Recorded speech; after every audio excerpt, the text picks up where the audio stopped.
नारायणसमारम्भां व्यासशङ्करमध्यमाम् अस्मदाचार्यपर्यन्तां वन्दे गुरुपरम्पराम्। श्रुतिस्मृतिपुराणानामालयं करुणालयं नमामि भगवत्पाद शङ्करं लोकशङ्करं। शङ्करं शङ्कराचार्यं केशवं बादरायणं सूत्रभाष्यकृतौ वन्दे भगवन्तो पुनः पुनः। तोटको विजयकृष्णः कुमारो गरुडध्वजः विन्ध्यो विशालो वकुलः वामनः सुन्दरोर्णः। श्रीनिवासः सुखानन्दो विद्यानन्दो शिवो गिरिः विद्याधरो गुणानन्दो नारायण उमापतिः। एते ज्योतिर्मठाधीशाः आचार्याश्चरजीविनः एतान् संस्मरेन् नित्यं योगविद्धिं स विन्दति।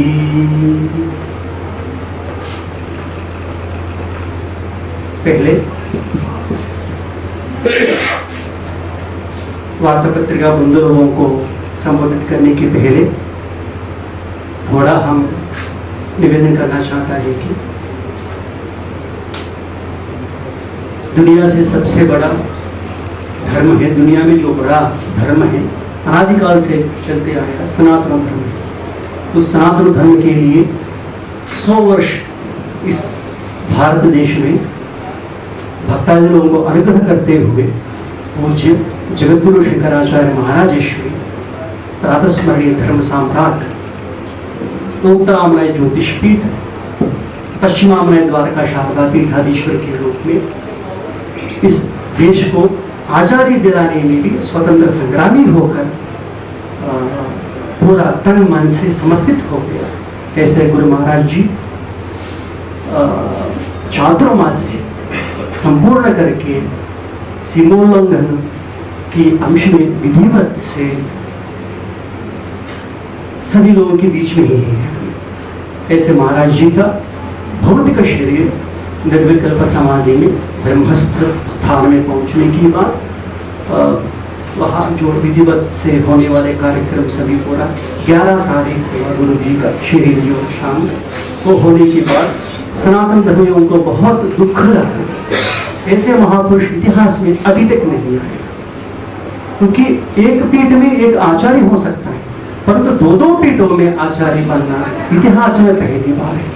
ऐसे गुरु महाराज जी से श्री चरणों में हमें निवेदन करते हुए बद्रीनारायण और द्वारकाधीश की श्री चरणों में निवेदन करते हुए आज दिल्ली में ये वार्ता पत्रकारों के बीच में थोड़ा धार्मिक संशय धार्मिक आस्था से जुड़ा हुआ एक प्रपोजल आप लोगों के सामने भारत देश में सनातन धर्म अवलंबनी 130 करोड़ नहीं पूरा पृथ्वी में जो सनातन धर्म को मानने वाले हैं वो सभी लोगों के सामने एक रिक्वेस्ट हम करना चाहता है। क्योंकि देश होता है ना, देश के लिए प्रजाओं को पालन करने के लिए राजा होता है। ऐसे ही धार्मिक विधि विधानों में भी एक सम्राट चक्रवर्ती होता है। 2500 वर्ष के पहले शंकर भगवत्पाद वेद संरक्षण करने के लिए सनातन धर्म को रक्षा करने के लिए वर्णाश्रम मर्यादा को रक्षा करने के लिए चारों दिशाओं में 4 पीठों को स्थापित किया। उस चारों पीठों के स्थापित करते हुए अपना शिष्यों को उसमें शंकराचार्य के पद पर नियुक्त किया। ये नियुक्त करने के बाद एक विधान बनाया। संविधान होता है ना भारत देश में, संविधान को सब लोग मानकर जाते रहते हैं। जो भी करना है तो संविधान में नियमों के अनुसार सब पालन करना पड़ता है, वो प्रजा हो वो राजा भी हो। ऐसे ही शंकर भगवत्पाद जी मठामनाई महान शास्त्र लिखा। आमनाई पीठ क्या है, आमनाई का क्या कौन सा भेद है, वहाँ ब्रह्मचारी कौन बनता है, वहाँ सन्यासी कौन बनता है, उसका योग पट्टा क्या है, सन्यासी विधि का विधान क्या है, वो उसका देश क्या है, उसका परंपरा क्या है, मर्यादा क्या है, ये सब चीज उसमें लिखा गया। मठामनाई महान शासन का मतलब चारों आमनाई पीठ का जो एक कैसे चलना चाहिए सब पर उसमें ला। जो भी मठामनाइयों के विषय पर जो भी करना है तो मठामनाई के अनुसार करना चाहिए। अभी वर्तमान स्थिति में जो पूज्य महाराज श्री निर्विकल्प समाधि में बैठने के बाद हमारे मुंह से हम ये नहीं बोलेंगे गुरुजी ब्रह्मलीन हुआ, नहीं, हमारे तो गुरुजी है अभी सभी जगहों में गुरुजी। तो अभी गुरुजी होने की बाद ज्योतिष पीठ और द्वारका पीठ अभी वर्तमान में दोनों पीठ खाली है। और पूर्वामनाई में पूज्यपाद पूरी शंकराचार्य जी, निश्चलानंद सरस्वती जी महाराज जी विराजमान है। दक्षिण भारत देश में श्रृंगेरी में भारती तीर्थ महाराज जी शंकराचार्य के रूप में विराजमान है।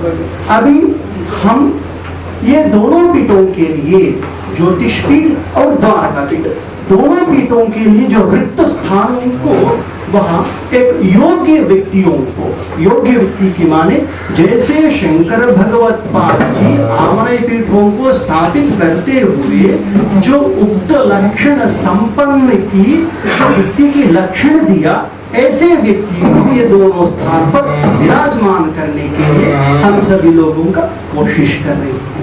आज उस विषय को आगे बढ़ाना है तो ज्योतिष पीठ की जो विषय है सुप्रीम कोर्ट में है। सुप्रीम कोर्ट में जब हमारा गुरुजी पहले से ज्योतिष पीठाधीश्वर थे, बाद में द्वारका पीठाधीश्वर भी बना अभिनव सच्चिदानंद तीर्थ जी महाराज, ब्रह्मानंद तीर्थ जी महाराज जी से गुरुजी को संन्यास हुआ कलकत्ता में। बाद में कृष्णबोध आश्रम जी, ब्रह्मानंद जी के बाद में कृष्णबोध आश्रम जी शंकराचार्य बना ज्योतिष पीठ में।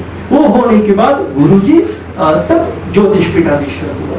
ऐसे चारों शंकराचार्य, कालटी में भी एक बार तीनों शंकराचार्य का सम्मेलन हुआ, बाद में श्रृंगेरी में भी हुआ।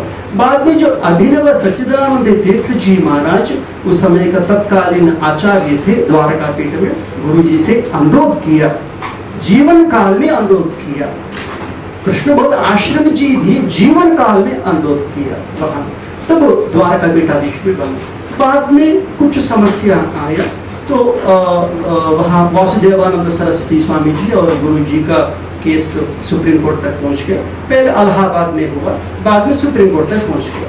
बाद में एक जजमेंट भी दिया सुप्रीम कोर्ट, ज्योतिष पीठाधीश्वर और द्वारका पीठाधीश्वर की रूप में गुरु जी को ही मानते हुए जब तक पूरा केस खत्म नहीं होता है तब तक जो अन्य वासुदेवानंद को वो टाइटल लगाने के लिए इनकार करते हैं। उसके मतलब क्या है, जब तक पूरा केस मामला संपूर्ण नहीं होता है तब तक कोई ज्योतिष पीठ का शंकराचार्य के रूप में उद्घोषण करना ये सभी नहीं करना चाहिए, क्योंकि सुप्रीम कोर्ट मामला है, स्टे। इसी बीच में जब गुरुजी थोड़ा समाधि में बैठने के बाद हम सभी लोग ये सोचा कि जो भी करना है तो अपना विषय से नहीं करना चाहिए ना, जल्दीबाजी भी नहीं करना चाहिए। तो एक सिस्टम होता है, सिस्टम को सभी लोग पालन करना पड़ता है। तो हमें ये सोचा कि इसमें शंकर भगवत्पाद जी अपना मठामनाय महान शासन में 2 श्लोक लिखा, अत्यंत महत्वपूर्ण श्लोक है। अभी वर्तमान में ज्योतिष पीठ का स्थान तो रिक्त है, अभी तक कोई नहीं बना। द्वारका पीठ में भी स्थान रिक्त है, वहां भी कोई नहीं बना। अभी किसको वहां बनाना है, उस स्थान पर बैठने के लिए लक्षण कैसे होना चाहिए। हर व्यक्ति एमएलए के लिए लड़ता है, परंतु मुख्यमंत्री एक ही बनता है। हर व्यक्ति को तो ये नहीं हो जाता है ना, वहां ऐसे उक्त लक्षण होना चाहिए। यहाँ एक बहुत अच्छा श्लोक लिखा शंकर भगवत्पाद जी, ये पुस्तक है द्वारका शारदा पीठ से छपाया हुआ है। संन्यास क्या है, संन्यासों का नियम क्या है, सन्यासियों की पद्धति क्या है, संन्यास लेने के बाद वो क्या क्या करना चाहिए, और इसके साथ शंकर भगवत्पाद जी जो लिखा गया मठामनाय महान शासन भी इसमें उल्लेख किया। इसमें गुरु जी का भी श्रीमुख है, गुरु जी संपूर्ण रूप से ये पुस्तक वहां ये करवाया था। तो इसमें चारों आमनय पीठों में जो भी एक व्यक्ति जगत गुरु स्थान पर बैठना है तो उसका लक्षण क्या होना चाहिए। मिनिमम एलिजिबिलिटी, कोई भी आईएएस होना है तो प्रिलिमिनरी एग्जाम लिखना चाहिए, बाद में इंटरव्यू देना चाहिए, बाद में मेन होता है, बाद में उसके रैंक के हिसाब से उसको पोस्ट देना है, या आईएएस या आईपीएस या आईआरएस। ऐसे ही कोई भी एक स्थान रिक्त हुआ तो उसको कैसे फिल करना चाहिए। शुचिर जितेंद्रियो वेद वेदांगादि वेद वेदांगादि विशारदः, योगज्ञः सर्वशास्त्राणां स मदास्थानमाप्नुयात्। जो वहाँ जगतगुरु जो शंकराचार्य बनने वाले जो व्यक्ति है, ये सभी उक्त लक्षण संपन्न होना चाहिए। पहले उसका लक्षण होना चाहिए शुचि ही, उसका जो कैरेक्टर है, उसका जीवन इतिहास है, शुद्ध होना चाहिए, एक भी कलंक नहीं होना चाहिए। जो कलंक हो गया तो पूरा स्थान को कलंक ये हो जाएगा। इसीलिए व्यक्ति का जीवन से गड़बड़ी नहीं होना चाहिए, संशयास्पद भी नहीं होना चाहिए, कंट्रोवर्सी भी नहीं होना चाहिए। एक कंट्रोवर्सी व्यक्ति उस पर बैठ के तो पूरा सीट को थोड़ा ये हो जाता है ना, क्योंकि आज का परंपरा नहीं। 2500 वर्ष की आदि शंकर भगवत्पाद सनातन धर्म का एक सम्राट की स्थान है वो। उस पर बैठने वाले व्यक्ति का जो इतिहास, जीवन इतिहास, जन्म से लेकर अध्ययन से लेकर पूरा इतिहास कैसे होना चाहिए? शुद्ध होना चाहिए। शुचि ही जितेंद्रिय, इंद्रिय को जो जीतने वाले, वेद वेदांग आदि, वेद और वेदांग, वेद माने श्वशा का अध्ययन करना चाहिए। 4 वेद हैं। आजकल क्या हो रहे हैं कि गुरुकुलों में जा रहे हैं, पुरुष सूक्त पढ़ रहे, रुद्री पढ़ रहे, बस वेदाध्ययन हो गया। ये नहीं है, 12 वर्ष तक अध्ययन का नियम होता है। वेद पढ़ने की मतलब सिलेबस 35 मार्क्स इतना नहीं है। वेद पढ़ने के बाद वो वेदांग के साथ पढ़ना चाहिए। वेदांग क्या है? शिक्षा, कल्प, निरुक्त, छंदस, ज्योतिष इत्यादि वेदों के षडंग के साथ वेदाध्ययन गुरुकुल में बैठकर पढ़ना चाहिए। बाद में इसका वेदांत अध्ययन होना चाहिए। प्रस्थान त्रय बोलता है, ब्रह्मसूत्र, उसमें भगवत गीता, उपनिषद, ये सारे पढ़ना चाहिए। धर्म इतिहास ज्ञान उसका संपूर्ण होना चाहिए, तभी दूसरा लोगों को धर्म के उपदेश दे सकता है। क्योंकि एक व्यक्ति जब झूठ बोलने लगा, दूसरे लोगों को क्या उपदेश दे सकता है? ऐसे ये अत्यंत महत्वपूर्ण की बात है। क्योंकि आचार्यों में जो क्वालिटी नहीं है तो तब क्या करना है वो भी बोल दिया।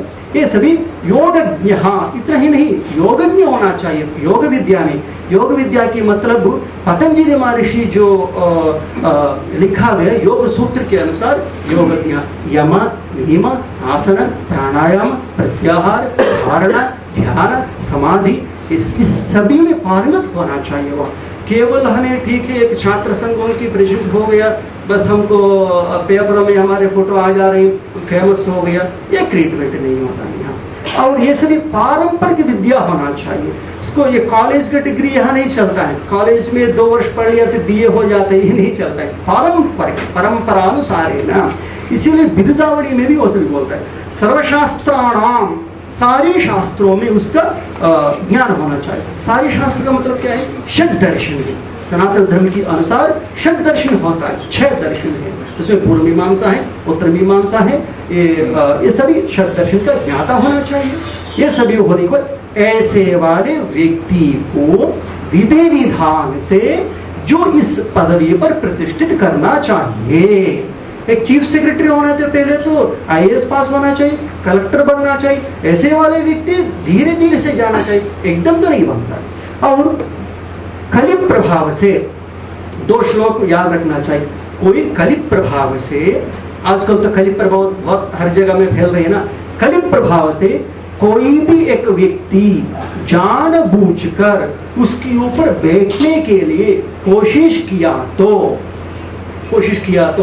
नहीं है तो एक व्यक्ति उक्त लक्षण संपन्न व्यक्ति ही पहले उसके ऊपर बैठ गया। बैठने के बाद उसका कलि प्रभाव आकर थोड़ा उसके इतिहास में गड़बड़ी आ गई, उसका मर्यादा, उसका नियम पालन ठीक नहीं है। तब क्या करें? तब आदि शंकर भगवत्पाद जी ने ये बोला, उक्त लक्षण संपन्न, यदि उसकी पदवी में एक व्यक्ति बैठ गया तो भी वो उक्त लक्षण संपन्न है तो भी मेरे पीठ में बैठ गया तो भी अन्यथा आरूढ़ पीठोपि निग्रहार्हो मनीषिणाम। एक व्यक्ति वेद पढ़ा, शास्त्र पढ़ा, सब ठीक ढंग है, पीठ पर आसीन हो गया। आसीन होने के बाद राजनीति लोगों से मिलकर कुछ गड़बड़ी कर रहे हैं, संचार ही नहीं कर रहे हैं, धर्म के विधान से ये नहीं कर रहे हैं, तो ऐसे वाले व्यक्ति की निग्रह करने के लिए भी शंकर भगवत्पाद जी विधि विधान दे दिया। तब इन्होंने शंकर भगवत्पाद जी ने क्या बोला अपना ग्रंथों में, निग्रहार्हो मनीषिणाम। हिंदी में बहुत अच्छा बोला, अन्यथा पीठारूढ़ होने जाने पर भी मनुष्यों के द्वारा अनधिकारी, जो अनधिकारी होता है, पीठ से हटा दिया जाना चाहिए। हाँ, अभी वर्तमान में क्या हो, वर्तमान स्थिति में हमारे संज्ञा में बहुत सारी चीज आया। बहुत सारी चीज आने के बाद हमें तुरंत ये कोर्ट, ये मामला ज्योतिष पीठ में कौन बैठने वाले हैं, द्वारका पीठ में कौन बैठने वाले हैं। द्वारका पीठ में कोई समस्या नहीं, वो तो साफ साफ है, वहाँ कोई कोर्ट केस नहीं है। ज्योतिष पीठ में तो हमको ये जानकारी मिला, कुछ लोग मिलकर ज्योतिष पीठ में अपना अपना धन के प्रभाव से, राजनीति के प्रभाव से, अन्य लोगों के प्रभाव से तो बैठने के लिए कोशिश कर रहे हैं। तब हमें क्या किया, सुप्रीम कोर्ट पहुंच गया। सुप्रीम कोर्ट में ये निवेदन किया, वर्तमान में जो हो रही है वो धर्म विरुद्ध हो रही है, क्योंकि जो अंबेडकर जो कॉन्स्टिट्यूशन ऑफ इंडिया सभी लोग लिखा ना, किसके लिए लिखा, समाज क्षेम के लिए। ऐसे आदिशंकर भगवत्पाद जी लोक कल्याण के लिए चारों आमराई पीठ स्थापन करके ये नियम लिखा। जो वहां बैठने वाले व्यक्ति नियमों का उल्लंघन करके बैठने के लिए कोशिश किया तो हमारा कर्तव्य होता है। आप पूछ सकते हैं, पहले आप कौन है पूछने के लिए। हाँ, जो ज्योतिष पीठ में, द्वारका पीठ में जो पूज्यपाद थे, हमारा गुरु जी है, क्योंकि जब हमारा गुरु जी है, ये हमारा पीठ का संबंधित विषय है, हमारा लोग है, पहले हमारा कर्तव्य हम सोचे कि हमारा कर्तव्य है, ताकि अनधिकारी उसके ऊपर बैठने के लिए चेष्टा न करे। ऐसे चेष्टा किया तो आदिशंकर भगवत्पाद जी दिया यहाँ अधिकार, ये हमारा अधिकार नहीं। मनीषी लोग मीन्स ज्ञानी लोग बैठकर एक मीटिंग करके ये उद्घोषण कर लेना चाहिए कि ये अनधिकारी है, तुरंत उसको पदच्युत कर देना चाहिए। नहीं तो क्या हो जाते हैं, सनातन धर्म के ऊपर गलत असर पड़ता है। और इसके विषय में भी अनेक जगहों में गया, हमें श्रृंगेरी में भी गया, हर जगह में भी गया। अभी वर्तमान में जो सुप्रीम कोर्ट में इंटरवेंशन और एप्लीकेशन भी डाला, वो भी एडमिट हो गया। 18 तारीख में सुप्रीम कोर्ट में भी अटेंड हुआ। जजेस ने बहुत अच्छी तरीका से अभी तक सुनते आया और अगले महीने 17 तारीख के लिए हम सुनाई का सब सुनेंगे करके बोला। अभी वर्तमान में माननीय भारत उच्चतम न्यायालय की स्टे है, इसके ऊपर स्टे होने के कारण कोई भी जगत गुरु शंकराचार्य, ज्योतिष पीठाधीश्वर या उत्तराधिकारी या रिप्रेजेंटेटिव, ये सभी लिखना कानून के हिसाब से कंटेम्प्ट ऑफ कोर्ट होता है। इसीलिए इसी बीच में हम अनुरोध कर रहे हैं, आप सभी लोग जो भी ऐसे कोई क्लेम करने वाले व्यक्ति को भी देगा तो भी हम सभी लोगों का कर्तव्य होता है कि सुप्रीम कोर्ट में संज्ञा में ये सभी लेके जाना चाहिए, क्योंकि मर्यादा होता है सुप्रीम कोर्ट। सुप्रीम कोर्ट भी इस विषय को लेकर स्टे लग गया, 2 बार बोला। अभी ये विषय पत्रकारों के माध्यम से हमें अभी संपूर्ण भारत देश में सब मनुष्यों लोग मिलकर ऐसे सौभाग्य आया हमको, एक नया शंकराचार्यों को उक्त लक्षण सर्वशास्त्र होना चाहिए, एक दंडी सन्यासी होना चाहिए, परंपरा के ऊपर उसको संपूर्ण ज्ञान होना चाहिए, राजनीति से, बल से, धन से ये नहीं होना चाहिए। इसमें वेद मंत्र एक होता है, न कर्मणा न प्रजया धने न त्यागे नैके अमृतत्वमानशु, ये सभी होता है। जो चारित्र शुद्ध होना चाहिए, ऐसे वाले व्यक्ति को बिठाने के लिए हम पूरे भारत देश में अभी एक खोज के लिए निकले। ऐसे उक्त लक्षण संपन्न दंडी सन्यासी कहा है, इसको चुनने के लिए प्रक्रिया भी है। शास्त्रार्थ सभा होता है, शास्त्रार्थ सभा में बैठकर, उदाहरण के लिए अभी काशी जाएंगे, हमें शास्त्रार्थ की सभा करेंगे। जो उक्त लक्षण संपन्न जो ताकत है, जो रणरंग में युद्ध करता है ना, ऐसे ही मैं वेद पढ़ा, मैं शास्त्र पढ़ा, मैं सारे पंडितों के साथ शास्त्रार्थ करके जीत सकता हूँ। और उतना ही नहीं, दंडी सन्यासी भी होना चाहिए, उसका योग विद्या में भी प्रवीण होना चाहिए। ऐसे एक व्यक्ति के लिए हमें खोज में निकला।